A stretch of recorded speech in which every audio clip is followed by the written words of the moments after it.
Hello, welcome to Sakshi life. మీకు తెలుసా, దేశంలో ఈరోజు కూడా మలేరియా వ్యాధి బారిన పడి చనిపోయేవారు ఉన్నారు.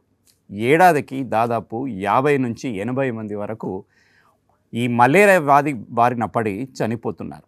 ఇంకా చెప్పుకోవాలనుకుంటే గతంలో మనం అంటే ఒక 80 ఏళ్ళ వెనక్కు వెళ్తే మలేరియా వ్యాధి బారిన పడి దాదాపు లక్షల్లో ప్రాణాలు కోల్పోయిన సంఘటనలు చాలా ఉన్నాయి మన దేశంలో.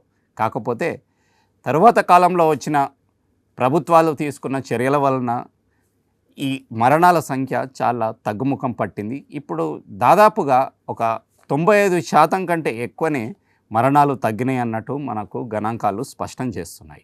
సో వరల్డ్ మలేరియా డే సందర్భంగా మనం ఈరోజు మన దేశంలో అసలు మలేరియానే ఉండకుండా ఉండడానికి కొన్ని ప్రభుత్వాలు ఇవన్నీ కూడా ఒక స్లోగన్ పెట్టాయి. ఏంటంటే 2030 లోపు మనంతరం కూడా మన దేశంలో ఎక్కడ కూడా మలేరియా కేసెస్ ఉండకుండా ఉండడానికి వాళ్ళు కొన్ని ప్రణాళికలు వేసుకోవడం జరిగింది. సో ఈ విషయాలన్నీ తెలుసుకోవడానికి మనం ఈరోజు మన స్టూడియోలో జూమ్లో కనెక్ట్ అవుతున్నారు పబ్లిక్ పాలసీ ఎక్స్పర్ట్ డాక్టర్ దొంతి నరసింహారెడ్డి గారు. Sir, welcome to our studios sir through Zoom. Thank you sir, అంటే ఫస్ట్ క్వశ్చన్ సార్, అసలు మన దేశంలో గతం నుంచి చూసుకుంటే అంటే ఒకప్పుడు 8 లక్షల మంది కూడా చనిపోయారు, అంటే అది ప్రీ ఇండిపెండెన్స్ టైంలో. కాకపోతే తర్వాత కాలంలో మనకి ఇండిపెండెన్స్ వచ్చిన తర్వాత కొన్ని ప్రభుత్వాలు తీసుకున్న చర్యల వల్ల తగ్గుముఖం పట్టింది అంటారు. ఇప్పుడు అట్ ప్రెజెంట్ ఉన్న స్టాటిస్టిక్స్ ప్రకారము 60% కేసులు మనకు ఒక 4-5 రాష్ట్రాల నుంచే వస్తున్నట్టుగా మనకు కొన్ని స్టడీస్ చెప్తున్నాయి. అందులో ప్రధానంగా ఒరిస్సా, రెండో స్థానంలో మహారాష్ట్ర, తర్వాత ఛత్తీస్గఢ్, నార్త్ ఈస్ట్లో మిజోరాం, అట్లాంటి ఈశాన్య రాష్ట్రాలలో కూడా కొన్ని కేసులు ఉన్నాయి సార్. అవి ఎందుకు సార్ ఆ రాష్ట్రాల్లోనే ఎందుకు మనకు మలేరియా కేసులు ఎక్కువ ఉన్నాయి? మలేరియా యాక్చువల్లీ మనకు ఇదివరకు కూడా ఇరిగేటెడ్ ఏరియాస్ లో మలేరియా వస్తుంది అనేది ఉంది మొదటి నుంచి కూడా. ఎక్కడైతే నీటి నిల్వ ఎక్కువ ఉంటుందో అందులో మనకి కోస్టల్ ఏరియాస్ లో వాటర్ లాగింగ్ కానీ వాటర్ బాడీస్ కానీ ఇవన్నీ ఉండడం వల్ల ఇరిగేటెడ్ ఏరియాస్ లోనే మలేరియా వస్తుంది అనేది ఒక బలమైన వాదన ఉంది.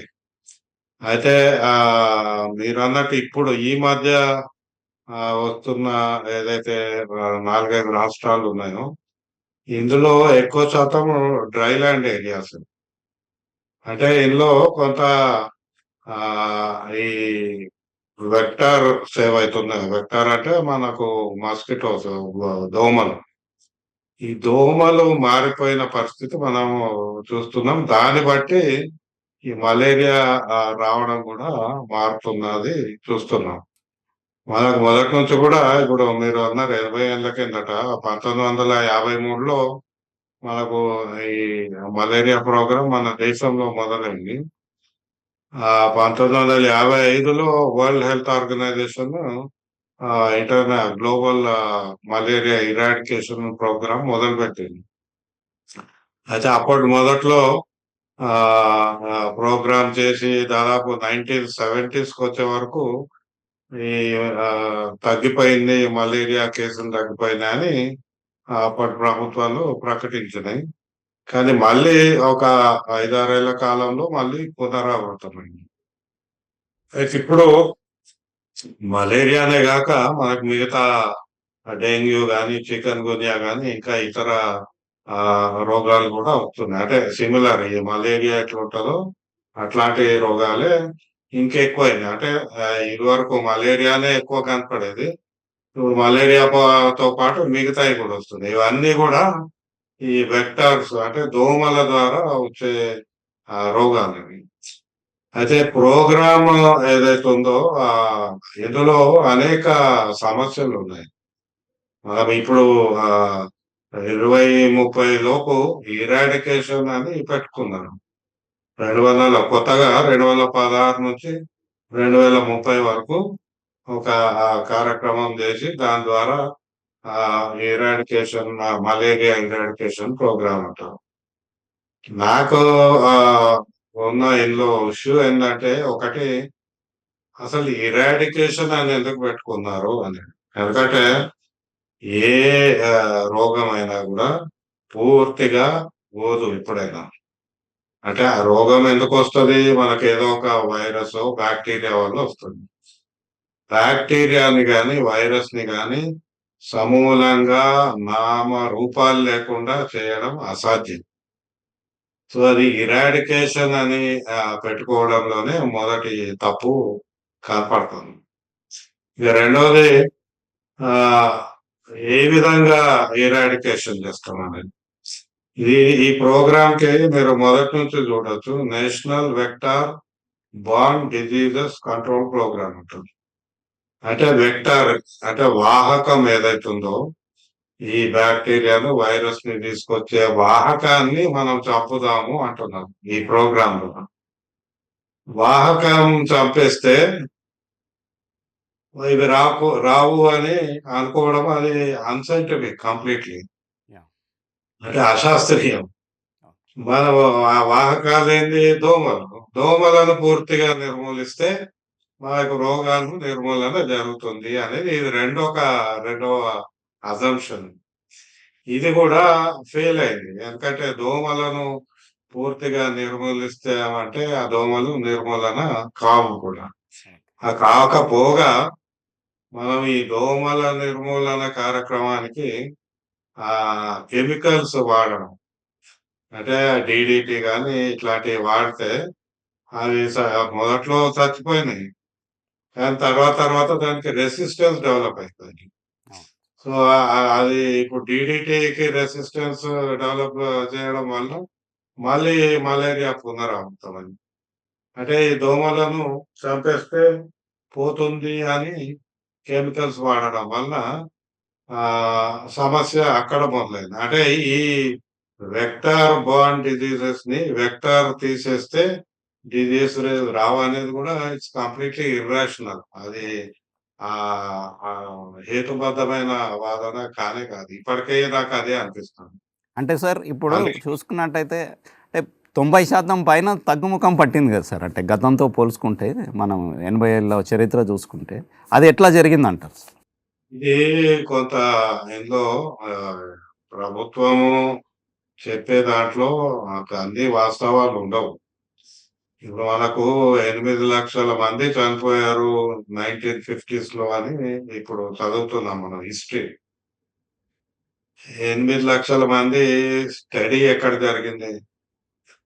దాని జనాభా అంచనా అంటే ఎంతమంది చనిపోయారని అంచనా ఎట్లొచ్చింది? ఎందుకంటే 1950స్‌లో ప్రభుత్వము చాలా కొద్ది ప్రాంతాల్లోనే ఉండేది. అంటే ప్రభుత్వ యంత్రాంగం గూడా యంత్రాంగం. చాలా ప్రాంతాల్లో లేదు. ఈ రోజుకి గూడా మీరు డేటా అడగండి. ఇప్పుడు ఒరిస్సా గాని, మిజోరాం గాని, ఆంధ్రప్రదేశ్ గాని మనం ఏదైతే ఇక్కడ అంటున్నామో, యాహ్! ప్రత్యక్షమైన డేటా కలెక్షన్ మెకానిజం ఇప్పటికీ సరిగ్గా లేదు. ఓకే. మరి ఎప్పుడో 80 ఏళ్ల కిందట ఇంతమంది చచ్చిపోయిండ్రు, ఇంతమంది ఇన్ని తగ్గిపోయినాయి, ఇన్ని పెరిగినాయి. ఇవన్నీ దీస్ ఆర్ అగైన్ అంటే వీటిని పూర్తిగా నిశితంగా ఒక స్వతంత్ర పరిశోధన చేస్తేనేమో తెలిసేది కరెక్టా కాదా అని. సో, నాకు ఇది అనుమానమే. ఎందుకంటే ఇదే విషయం. మన యంత్రాంగము అంత లేదు. ఆ యంత్రాంగం లేని దశలో దేశవ్యాప్తంగా అసలు మన దేశమే పూర్తిగా అప్పటికి ఏర్పడలేదు. అనేక రాష్ట్రాలు ఇంకా ఉన్నాయా? లేవా? అనే పరిస్థితిలో ఈ లెక్కలు కరెక్ట్ గాదు. కాకపోతే మలేరియా ప కనపడకపోవడానికి, తగ్గిపోవడానికి ఒక కారణమైతే మొదట్లో దోమలను చంపేయడం. మొదట్లో జూసినాం. డీడీటీ వల్ల దోమలు చచ్చిపోయిన పరిస్థితి జూసినాం. సో, దోమలు లేకపోతే అది ఆ మలేరియా స్ప్రెడ్ కాదనేది తెలిసింది. సో, ఈ కెమికల్ కి రెసిస్టెన్స్ వచ్చినాక మళ్ళీ అది పునరావృతమైంది. ఓకే. కాబట్టి ఇక్కడ లెక్కలు ఇక అది మనం ఎట్లా తీసుకోవాలంటే కెమికల్ వల్ల తగ్గిపోయింది కాబట్టి తగ్గిపోయింది అనుకుంటున్నాం గానీ, ఇట్ ఈస్ అన్‌సస్టైనబుల్. అసుస్థిరమైన యాహ్! ప్రతిఫలన. సరే ఇప్పుడు అంటే డబ్ల్యూహెచ్ఓ కొన్ని లెక్కలు కొన్ని స్టాటిస్టిక్స్ చెప్తుంది. దాదాపు 40కి పై దేశాల్లో వాళ్ళు తీసుకున్న చర్యల వల్ల ఆయా దేశాల్లో అంటే మలేరియా కంప్లీట్‌గా లేదు అని వాళ్ళు అంటే సర్టిఫైడ్ అంటే నో మలేరియా అనే ఒక సర్టిఫికేషన్ గూడా వాళ్ళు పొందారు. ఒక 40కి చిల్లర దేశాలు. సో, ఆ పరిస్థితి మనం ఊహించుకోలేమా సార్ మన దేశంలో?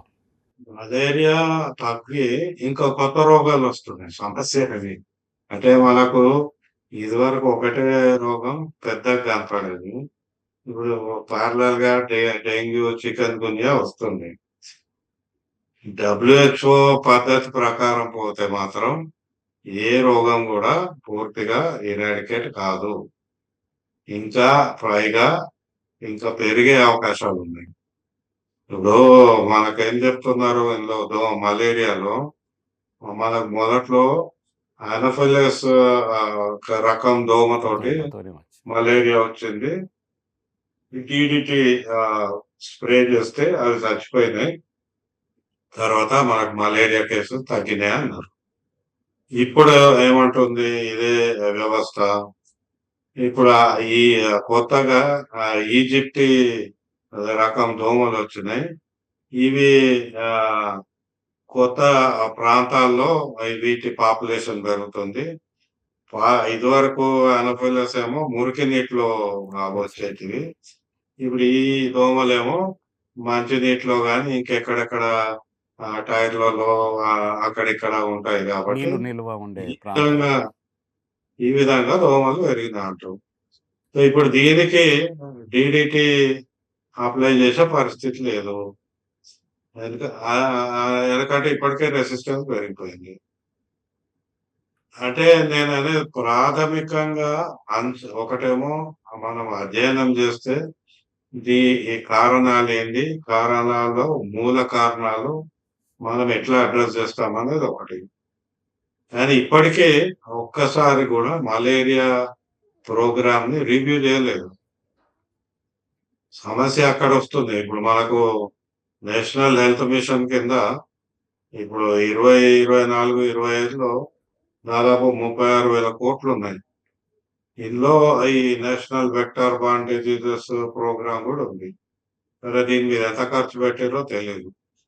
కానీ క్షేత్రస్థాయికొచ్చేటప్పటికి మనం జూడొచ్చు. ప్రతి నగరంలో దోమల సంఖ్య పెరిగిపోతుంది. అవును. దోమలను ఈరోజు ఎట్లా నివారించాలి? ఎట్లా చెప్పేయాలంటే కెమికల్స్ తప్పితే ఇంకేం ఆలోచన చేయడం లేదు ఈ మున్సిపల్ అధికారులు. అవి పని చేయట్లేదు. ఇప్పుడు ఇదివరకు డీడీటీ అందరూ ఇప్పటికీ డీడీటీ ఆహ్, మొత్తం ప్రపంచవ్యాప్తంగా డీడీటీని నిషేధించిన భారతదేశంలో కేవలం మలేరియా ప్రోగ్రామ్ కొరకు డీడీటీ మీద నిషేధం లేదు.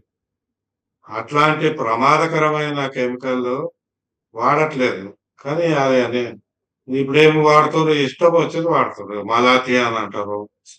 గ్లైఫోసేట్ అంటారు. అంటే పెస్టిసైడ్స్ ఏవున్నాయో అవి వాడుతున్నారు. అందులో మనం చూడొచ్చు చాలా చోట్ల మున్సిపల్ కార్మికులు స్ప్రే చేస్తుంటారు. అందులో వాళ్ళు ఫాగింగ్ డీజిల్ ఆపరేషన్స్ గూడా కిరో చేస్తుంటారు. కిరోసిన్ కలుపుతారు అందులో. ఎందుకు కలుపుతారు అంటే అది ఆయన శాస్త్రం అది. ఇది శాస్త్రీయంగా చేస్తుంది కాదు. మున్సిపల్ కార్మికులకేందంటే నువ్వు పని చేస్తున్నావా లేదా అని అడుగుతారని తెల్లటి పొగొచ్చేది వాడతారు.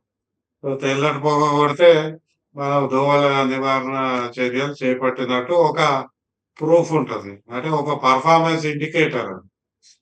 అది ఇదివరకు డీడీటీ కూడా అట్లనే. మనం ఎవరన్నా నాయకుడొస్తున్నాడంటే ఆ మురికి వాడల ఆడిన ఓ తెల్లటి పౌడర్ కొట్టేస్తారు. ఇది అంటించేస్తారు. ఏందది డీడీటీ అది. అట్లా ఇష్టం వచ్చినట్టు ఆ కెమికల్ వాడడం వల్ల ఈరోజు ఆ కెమికల్ తోటి రెసిస్టెన్స్ డెవలప్ అయింది. So, we are not using chemical scientifically. అందుకే ఈరోజు దోమలను పూర్తిగా ఎరాడికేషన్ చేస్తామని ఇప్పటికి కూడా అంటున్నారు. అది నేననేది. There is no review at all. Okay sir. ఇప్పుడు ఇప్పుడు అంటే కొత్తగా సార్. ఇప్పుడు కొత్తగా ఏమంటున్నారంటే అది మన బిల్ గేట్స్ లాంటి ఆహ్, టెక్నాక్రాట్స్ ఏం చెప్తారు. వీళ్ళందరూ టెక్నికల్ ఫిక్స్ మీద ఉంటారు. అంటే సమస్య ఓ రోగం ఉంది. దానికో టెక్నికల్ ఫిక్స్ ఇస్తే అయిపోతది అంటారు. ఇప్పుడు కొత్తగా ఏమంటారు దోమల పాపులేషన్ కెమికల్ చేసినా అవి పెరుగుతున్నాయి కాబట్టి దోమల పునరుత్పత్తిని తగ్గించడానికి మేల్ స్టెరైల్ మస్కిటోస్ ని మాడిఫై చేసి రిలీజ్ చేస్తాం. అంటే జెనెటికల్లీ మాడిఫైడ్ మస్కిటోస్. ఇది ఫ్లోరిడాలో రిలీజ్ చేసాం. ఓకే. అది చేసి కూడా ఇప్పటికే 2 సంవత్సరాలైంది. తగ్గలే అక్కడ కూడా. అంటే దోమలు ఇప్పుడు మన కుక్కలకి ఎట్లయితే స్టెరిలైజేషన్ చేస్తే కుక్కల సంఖ్య తగ్గుతుంది అంటారు. అట్లా దోమలు వాటంతట అవే స్టెరిలైజ్ చేయడానికి ఈ స్టెరిలైజ్డ్ మస్కిటోస్ ని అంటే మేల్ స్టెరైల్ మస్కిటోస్ ని రిలీజ్ చేస్తారు.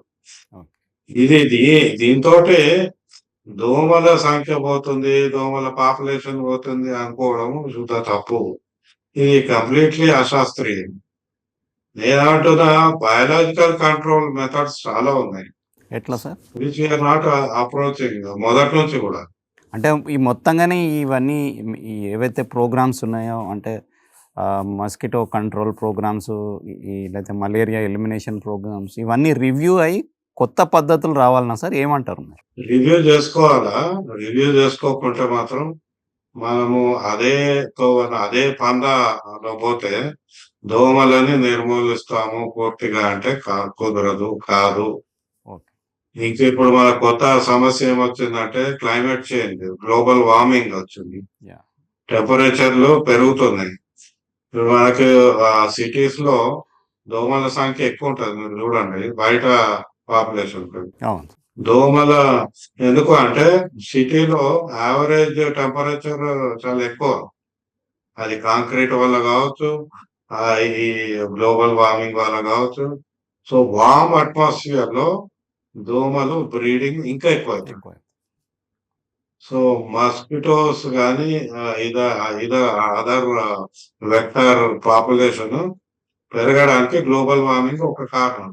ఇప్పుడు అందుకే కొత్తగా మళ్ళా ఎందుకొచ్చింది సమస్య అంటే mosquitoes are increasing in number because of warm climate. అంటే క్లైమేట్ చేంజ్ కూడా ప్రధాన కారణమా సార్ ఇప్పుడు మస్కిటో పెరగడానికి? ఖచ్చితంగా ఈ మధ్య ఆర్కిటిక్ లో కూడా దోమను చూస్తున్నాం. ఆర్కిటిక్ అంటార్క్టికాలో పూర్తిగా కోల్డ్ కండిషన్, అసలు అక్కడ దోమ ఉండే పరిస్థితి లేదు. బట్ దోమ ఇప్పుడు అక్కడికి కూడా చేరింది. అంటే వార్మ్ అట్మాస్ఫియర్ లో దోమ పెరుగుతాయి. సో అంటే మన ఇండియాలో అంటే గతంలో పోలియో లేకుండా మన ప్రభుత్వాలు పెద్ద ఎత్తున అవగాహన కార్యక్రమాలు చేపట్టి అది చాలా బాగా రివ్యూ చేసి ఎప్పటికప్పుడు ఫాలోఅప్ చేస్తూ దాన్ని ప్రజల వద్దకు ఆ సర్వీస్ని పోలియో చుక్కలు వేసే ఆ సర్వీస్ని తీసుకెళ్ళినందుకు నిర్మూలన అయిపోయింది అని మనం చెప్పగలుగుతున్నాం సార్. అట్లాంటి ఏమైనా స్టెప్స్ మనం ఈ మలేరియా దానికి తీసుకోలేమా సార్? గట్టిగా ఒక స్ట్రక్చర్డ్ ఒక ప్రోగ్రామ్ పెట్టుకొని.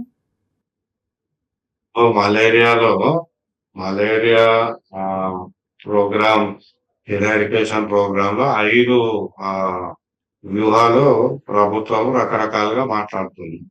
మొట్టమొదటి నుంచి కూడా ఒకటేమో దోమలను చంపేయడము, రెండోది బయాలజికల్ కంట్రోల్ అంటే ఎక్కడైతే దోమలు బ్రీడింగ్ చేస్తాయో ఆ బ్రీడింగ్ ఏరియాస్ లో ఇప్పుడు నీళ్ళలో ఉంటాయి కాబట్టి ఎక్కువ శాతం ఆ నీళ్ళలో చెరువుల్లో నాళాల్లో మురికి నీళ్ళలో చేపలు గంబూజియా చేపలు అట్లాంటివి రిలీజ్ చేస్తే బయాలజికల్ కంట్రోల్ అని.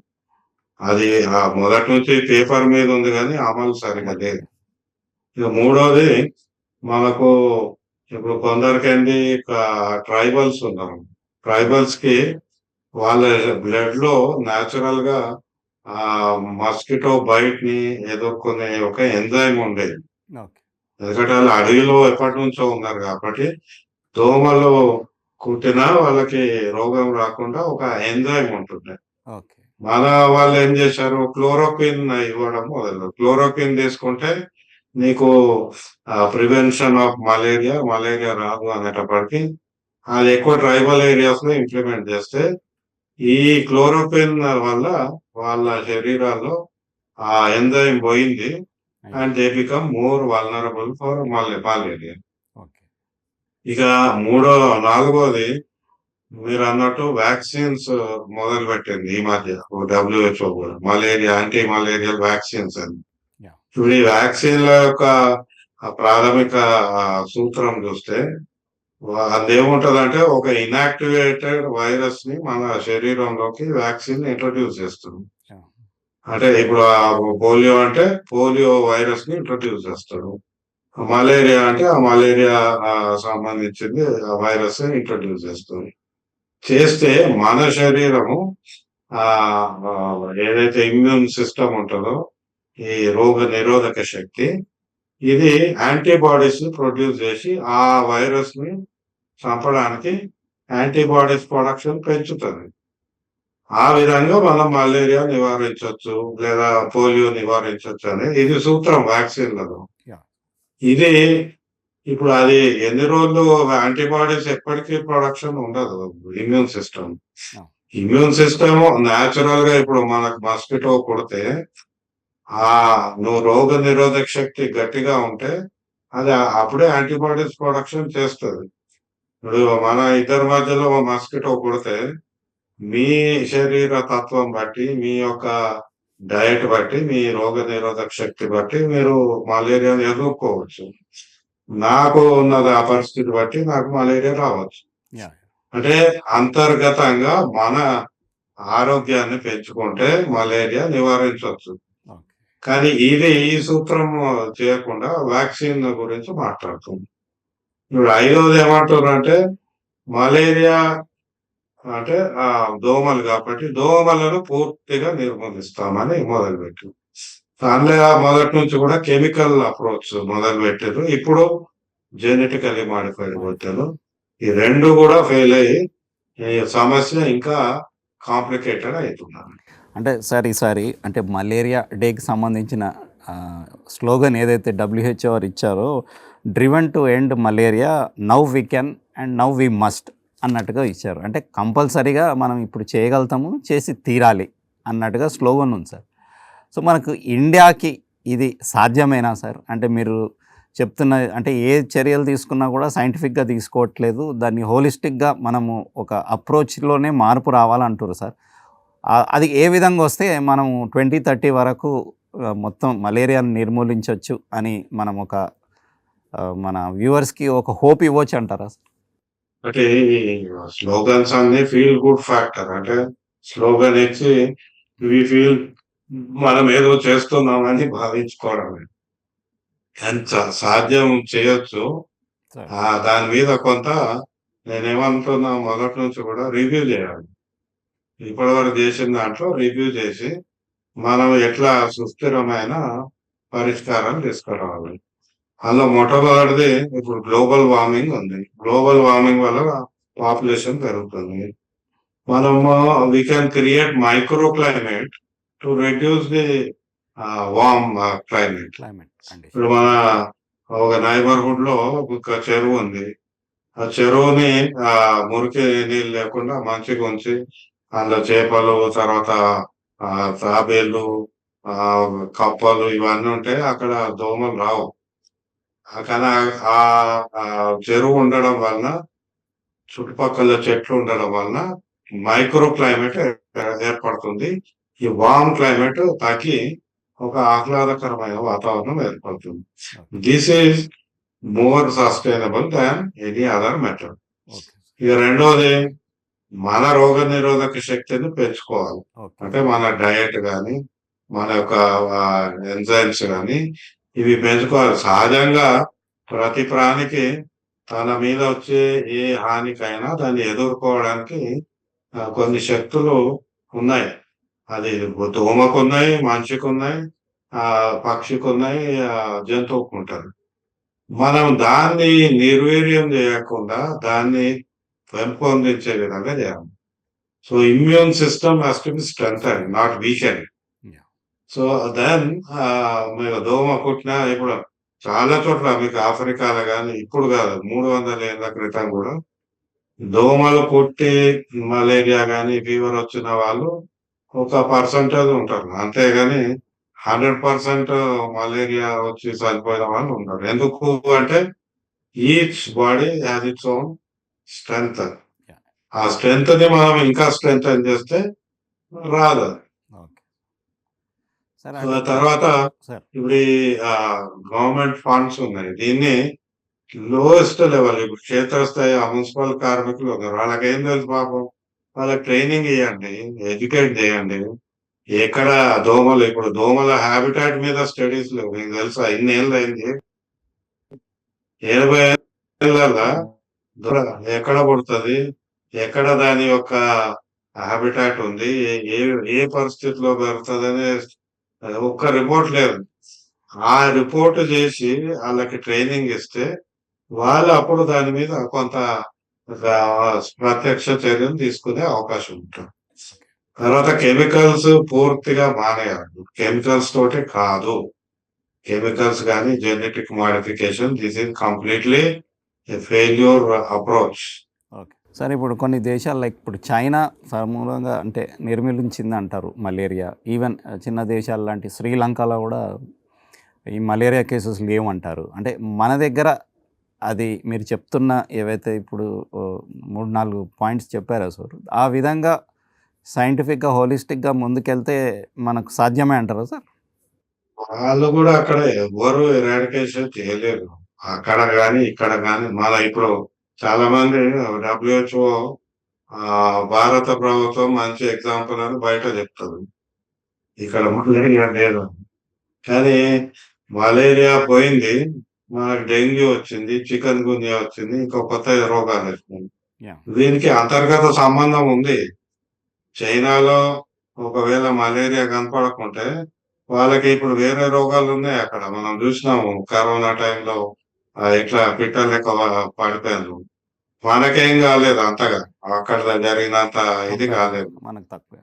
సో, ఎక్కడికక్కడ శరీర తత్వం ఉంటది. నేనేమంటున్నా మలేరియా పోయింది అని భావిస్తే మనకి ప్యారలెల్‌గా ఇప్పుడు కొత్త రోగాలొచ్చినాయి. డెంగ్యూ అనేది 30 ఏళ్ల కిందట అసలు దాని పదమే వినేవాళ్ళు గారు. టైఫాయిడ్ అనేది మనం టైఫాయిడ్ ఉండేది గానీ అది గూడా తక్కువ. అంటే దీనికి లింక్ ఉంది. ఇప్పుడు ఈ కెమికల్ అప్రోచ్ వల్ల మనకు ఒకటేమో దోమలు రెసిస్టెన్స్ పెంచుకున్నాయి. సో, మీరు ఏ కెమికల్ ఏసినా అవి సావట్లేదు. రెండోది మనకి ఈ బాక్టీరియా పోయి ఇంకొక రకం బాక్టీరియా స్ప్రెడ్ అయిపోయి దాంతోటి కొత్త రోగాలొస్తున్నాయి. యాహ్! అందుకే ఇప్పుడు అడవిలో ఉండే బాక్టీరియా, వైరస్‌లు ఈరోజు మనుషులకు చేరడానికి కారణం మనము ఈ పర్యావరణాన్ని విధ్వంసం చేయడమే అనేది ఇప్పుడు డబ్ల్యూహెచ్ఓ కూడా ఒప్పుకుంటుంది. ఓకే. సో, అంటే సమతుల్యత ఏదైతే ఉంటదో బాక్టీరియా మధ్య, వైరస్ మధ్య అది పోతుంది. అది పోయినప్పుడు మనం ఈ రోగాన్ని అడ్రెస్ చేస్తే ఇంకా వేరే 2, 3 రోగాలు పైకొస్తాయి. ఓకే. అంటే అందుకే కాంప్రహెన్సివ్ అప్రోచ్ ఉండాలి. ఓకే.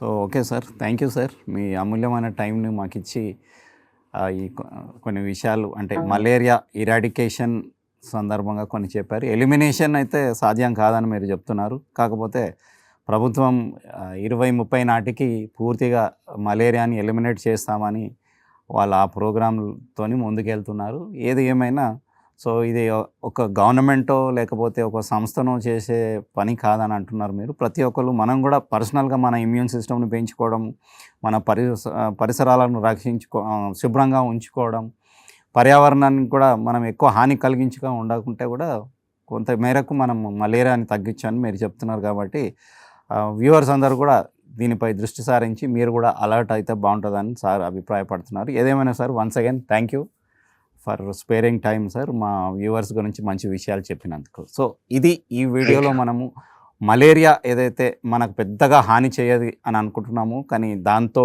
కూడా మరణాలు సంభవిస్తున్నాయి ఈ రోజుకి కూడా.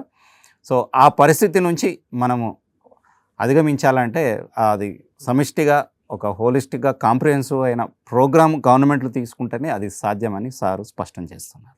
Thank you. సాక్షి టీవీ ప్రసారాలను నిలిపివేయడం చట్టరీత్యా నేరం.